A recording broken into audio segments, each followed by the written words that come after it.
Yeah, what people forget about these old cotton mills is that they were once surrounded by Charlotte's original affordable housing, mill villages where the textile workers lived. But here in NoDa, as these cotton mills change and modernize, so do the old mill neighborhoods. So we have a wonderful collection of these late 19th, early 20th century commercial buildings. They're so big, they're so noticeable. I mean, they're not only elements of the past, they're elements of the future. What Charlotte historian Dan Morrill told us back in 2017 about the old cotton mills of North Charlotte turned out to be a pretty accurate prediction of today. They just work well, they look well, they market well. What we're trying to do is to essentially recycle these things.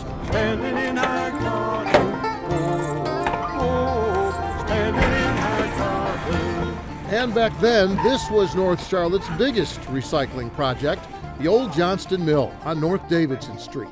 A dark and damaged dump on the inside, a boarded up and fenced in eyesore on the outside, waiting decades for some sort of mill makeover.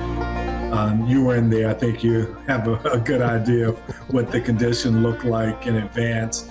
Juan Powell is the regional VP for the Community Builders, the nonprofit developer that's finally transforming this old mill into 85 modern apartments. They're even adding a swimming pool. But as they frame in the new halls and walls, they're also keeping Johnston Mill's original arched brick and the hardwood posts cut from old-growth tree trunks, creating sort of a hands-on museum that you can actually live in. We've just done a number of these old historic buildings, and we find that they really are part of the fabric and history of a community. And that's very much the case in Charlotte, and in particular in NoDa, where it just has a great history of existing historic buildings with a community that's highly inclusive, that's very proud of its history. Every day somebody tells me this is going to be a cool project when it's done. Adam Roy isn't just the construction superintendent here at Johnston Mill, he also lives in NoDa, just a few blocks away. Being here about 10 years now, I saw the mill next door get built, and this one kind of sitting here waiting for it to get built. And now that it's nearly finished, after 2 years of construction and reconstruction, Roy walks us through the new Johnston Mill. Basically stripped it down, put in new decking, new beams where needed, and then we had shoring posts along the whole thing. Kind of looked like flying buttresses, the way we had it, and for it to still be standing even after that, it's kind of cool. So we're walking into one of the new units that we're putting in. You come into your galley-style kitchen and then into your living space. Roy says these apartments have original brick walls that are 4 bricks thick and windows that are 11 feet high. 100 years ago, this window would have built pane by pane by pane. And through the window, well, you can see what else they're building at Johnston Mill. Right next door, 150 more brand new apartments. But the mills were the linchpin.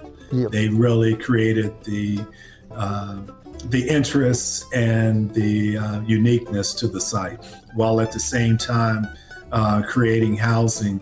It really does produce, quite a win-win situation. But here in NoDa, when you create new housing, well, what happens to all the old housing? And of course, if you go up Mercury Street, or you go up Alexander Street, or you go down Yadkin Street, it's mill houses. Or at least it was mill houses 5 years ago. Today, at the corner of Mercury and Alexander, there's a 4-story apartment complex. Same story on 36th Street, with block after block of new townhomes replacing these older, smaller homes, and more new construction on the way.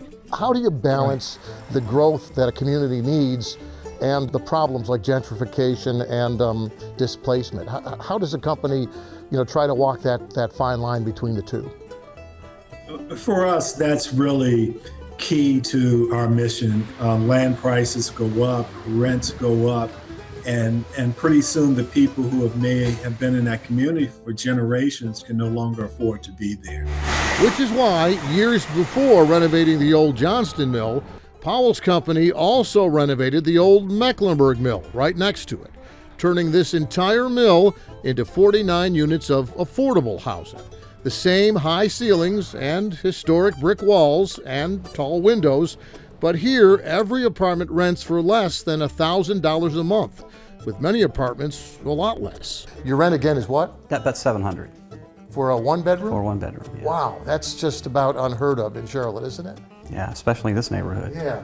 Kenneth Holland is a former chef, an aspiring artist, and for now, a valet, parking cars part-time for $14,000 a year. For him, $700 a month rent means stability versus just surviving. You know, you live in a more expensive place, and they raise the rent on you every 3 years. You got to move, you got to settle, move again. You just can't quite get it together. And yeah, walk in here, you definitely would think, oh, I can't afford this. You shouldn't have to live in a luxury apartment to live in a neighborhood. Maybe there should be something else. Is this the nicest affordable housing project or complex in Charlotte? I think so. Dahabo Bare's first apartment here at NoDa Mills was this first-floor studio, but now she's also in a one-bedroom for just over $800 a month. It's wonderful. I'm really fortunate because everything now is so expensive, but knowing that I have that security of a home, it takes a lot of stress off of me. I'm very happy and very lucky to have made it into this building. I don't want to leave.